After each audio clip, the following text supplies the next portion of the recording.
نحمده ونصلي على رسوله الكريم أما بعد فأعوذ بالله من الشيطان الرجيم بسم الله الرحمن الرحيم طلب العلم فريضة على كل مسلم ومسلمة اللہ کے نبی حضرت محمد مصطفیٰ صلی اللہ علیہ وسلم کی حدیث ہے کہ علم کا حاصل کرنا مرد اور عورت پر دونوں پر فرض ہے۔ اس کے بارے میں فرمایا علم سے ہی انسان انسان ہے، علم سے ہی انسان انسان ہے، جو علم نہ سیکھے وہ حیوان ہے۔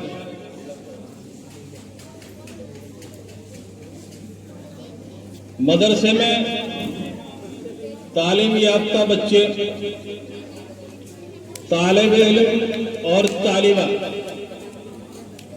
آپ کا یہاں علم کو حاصل کرنا بہت برکت اور سعادت کی بات ہے، لیکن یہ علم اس لیے حاصل کیا جا رہا ہے، کیوں علم حاصل کر رہے ہیں، یہ علم حاصل کرنے کی ضرورت کیوں پڑتی ہے، ہم ان سب باتوں کو بھول جاتے ہیں۔ طالب علم کا بہت اونچا مرتبہ ہے، اللہ تبارک و تعالیٰ نے طالب علم کا بہت اونچا مرتبہ رکھا ہے۔ فرمایا کہ جو طالب علم ہے، دنیاوی تعلیم حاصل کر رہا ہے یا دینی تعلیم حاصل کر رہا ہے، وہ اس امر کے پیچھے ہے کہ وہ اپنی زندگی کو اللہ تبارک و تعالیٰ کے حکموں پر چلائے گا اور اپنی زندگی کو اس طرح سے جیے گا جیسے آقا انعامدار حضرت محمد مصطفیٰ صلی اللہ علیہ وسلم نے ہمیں حکم دیا ہے۔ تو اس کے لیے اللہ تبارک و تعالیٰ فرشتوں کی ڈیوٹی لگا دیتے ہیں کہ وہ طالب علم کے پیروں کے نیچے پر بچھاتے ہیں، اور سمندر کی مچھلیاں اس کے لیے دعائیں کرتی ہیں، اور بلوں میں رہنے والی چیونٹیاں ان کے لیے دعائیں کرتی ہیں۔ کتنا اونچا مرتبہ اس طالب علم کا ہے۔ یہ جو مدرسہ ہے یہ کارخانہ ہے، اس طرح سمجھیے کہ جس طرح سے کارخانے کے اندر آئٹم تیار ہوتے ہیں، سیمپل بنائے جاتے ہیں، پھر ان سیمپلوں سے اور باقی کام آگے بڑھایا جاتا ہے، اسی طرح سے یہ مدرسے ہیں۔ یہاں بچہ بالکل ایسا آتا ہے کہ کچھ بھی نہیں جانتا، لیکن یہاں الف سے لے کے اور یا تک کی تعلیم دی جاتی ہے، اور ایسی بہترین تربیت اور اس کی تربیت کی جاتی ہے کہ وہ یہاں سے نکلنے کے بعد، یہاں سے جانے کے بعد اس مدرسے کا نام روشن کرے، اپنے ماں باپ کا نام روشن کرے، اور دنیا کے اندر فلاح پائے، دین کے اندر فلاح پائے۔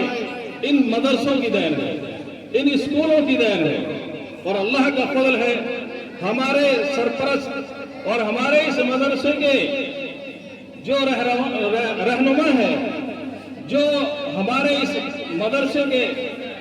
جو پرنسپل صاحب ہیں، انہوں نے ایسا انتظام کر رکھا ہے کہ یہاں پر ماشاءاللہ عصری تعلیم بھی ہے، ہندی اور انگلش بھی ہے،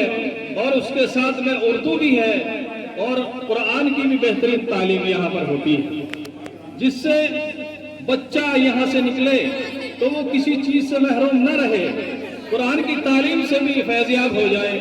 اردو کی تعلیم سے بھی فیضیاب ہو جائے، اور اسی طرح سے اور جو عصری تعلیم ہے، جو اور انگلش اور ہندی کی تعلیم ہے، اس سے بھی فیضیاب ہو کے یہاں سے بچہ نکلتا ہے، وہ بہترین ملتا ہے، بہترین ہوتا ہے۔ آگے بچے کا کردار ہے کہ وہ کس طرح سے اپنی زندگی گزارے، جس طرح سے اللہ تبارک و تعالیٰ مادر علمی کے مادر کے پیٹ میں بچے کو نشو و نما کرتا ہے، اسی طرح سے یہ مادر علمی ہے، یہ مدرسہ ہے جو بچے کی تربیت اتنی بہترین طریقے سے کرتا ہے۔ اگر یہاں سے تربیت رہ جاتی ہے تو پھر باہر اس کی تربیت پوری نہیں ہو پاتی۔ میرا طالب علم سے اور اسٹوڈنٹ سے اور جو اس وقت میں تعلیم حاصل کر رہے ہیں یا اپنی تعلیم کو فراغت کر کے جا رہے ہیں، ان سب سے میری درخواست یہ ہے کہ جب تک تم یہاں تعلیم حاصل کرو، اس تعلیم میں غفلت اور کسی قسم کی بے توجہ نہیں ہونی چاہیے۔ تعلیم میں کوئی توجہ کے ساتھ میں تعلیم حاصل کریے اور اپنی تعلیم کو بہترین طریقے سے آگے بڑھائیے تاکہ آگے آنے والا آپ کا وقت بہترین گزرے۔ آپ نے ابھی تک جو تعلیم حاصل کی ہے، اللہ اس کے اندر برکت عطا فرمائے۔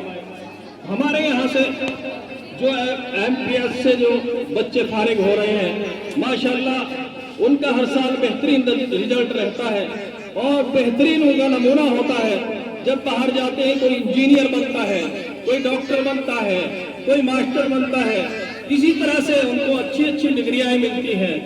اور ہم اللہ کا فضل الحمدللہ اس مدرسے کے ناظم اور اس کو چلانے والے اور اس کو پروان چلانے والے جس طرح سے وہ جد و جہد اور محنت کرتے ہیں، پوری سال محنت اور جد و جہد رہتی ہے، اور اسی جد و جہد کا اور محنت کا نتیجہ ہے کہ یہاں سے اتنے بہترین اسٹوڈنٹ بن کر نکلتے ہیں کہ وہ دنیا کے اندر نام روشن کرتے ہیں۔ ہم سب کی دعا ہونی چاہیے کہ اللہ تبارک و تعالی ہمارے اس MPS مدرسے کو، اسکول کو آگے بڑھائے اور اللہ تبارک و تعالی اس کے اندر چار چاند لگائے۔ میں آخر میں ایک علم